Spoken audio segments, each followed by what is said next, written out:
Good morning student. पढ़ रहे हैं कक्षा 9वीं हिंदी की पाठ्य पुस्तक स्पर्श भाग 1 का पाठ्यक्रम। आज हम पाठ 8 पढ़ेंगे।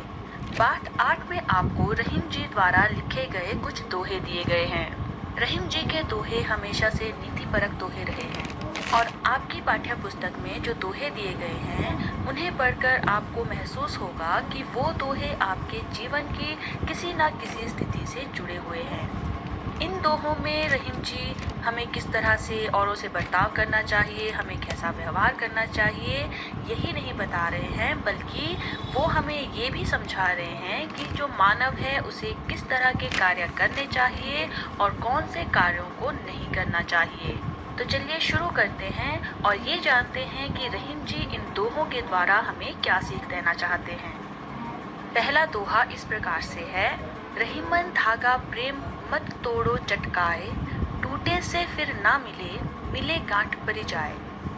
यहाँ पर जो चटकाए शब्द है उसका अर्थ है झटके से और परी जाए का अर्थ है पड़ जाती है। इस दोहे में रहीम जी प्रेम रूपी धागे को ना तोड़ने की बात कह रहे हैं। वो ऐसा क्यों कह रहे हैं, इस दोहे की व्याख्या में विस्तार पूर्वक जानते हैं। रहीम जी यहाँ कहते हैं कि जो प्रेम का बंधन है वो एक धागे के समान होता है जिसे झटके से कभी नहीं तोड़ना चाहिए। इसकी हिफाजत करनी चाहिए क्योंकि जब कोई धागा एक बार टूट जाता है तो उसे जोड़ा नहीं जा सकता है। क्योंकि आप भी जानते हैं कि जब किसी टूटे हुए धागे को जोड़ने की कोशिश की जाती है तो उस धागे में गांठ पड़ जाती है। उसी प्रकार रहीम जी हमें समझाना चाहते हैं कि जब कोई रिश्ता एक बार टूट जाता है तो दोबारा वो रिश्ता उसी प्रकार से बनना नामुमकिन होता है। उस रिश्ते में भी उस धागे की तरह ही गांठ पड़ जाती है। अगला दोहा इस प्रकार है, रहीमन निज मन की विधा, मन ही राखो गोए, सुनी अठी लेहें लोग सब, बांटी न लोहे कोय। यहाँ पर निज शब्द का अर्थ है अपने और विधा कहा गया है दर्द को।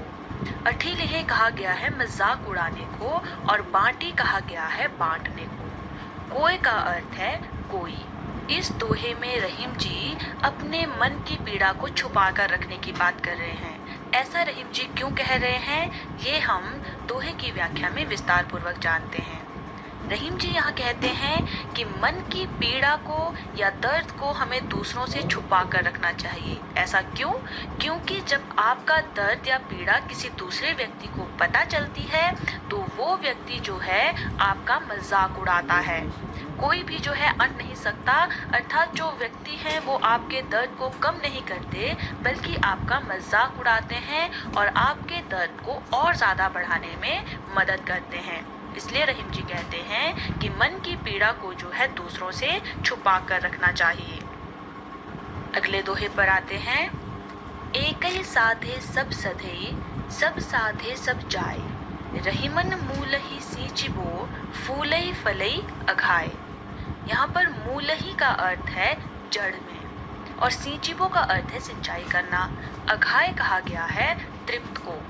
इस दोहे में रहीम जी एक ही काम पर फोकस करने के लिए कह रहे हैं, एक ही काम पर अपने मन को बनाकर रखने के लिए कह रहे हैं। ऐसा क्यों कह रहे हैं, ये हम इस दोहे की व्याख्या से जानते हैं। रहीम जी यहाँ कह रहे हैं कि एक बार में केवल एक ही कार्य करना चाहिए, क्योंकि जब एक काम को पूरा ही कार्य करना चाहिए, क्योंकि जब एक काम को पूरा होने में कोई और काम भी आप बीच में जोड़ देते हैं तो जो उस काम को करने में आपका ध्यान है, जो आपका लक्ष्य है, वो आप प्राप्त नहीं कर सकते, वो आपके हाथ नहीं आता है, क्योंकि आपका ध्यान जो है वो बंट जाता है। रहीम जी यहाँ पर ये समझाने की कोशिश कर रहे हैं कि ये सब ऐसा ही है कि जब आप किसी पौधे में फल या फूल लाने की कोशिश करते हैं तो आप उस पौधे की जड़ में तृप्त रूप में पानी देते हैं, यानी उस पौधे को अच्छी तरह से पानी देते हैं ताकि उस पौधे में फल या फूल आए।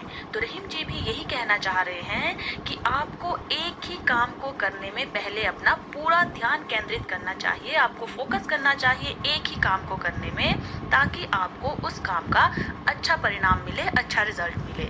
आपको एक ही टाइम पे बहुत सारे काम नहीं करने चाहिए। अगला दोहा है, चित्रकूट में रमी रहे, पड़त है सो आवत यह देश।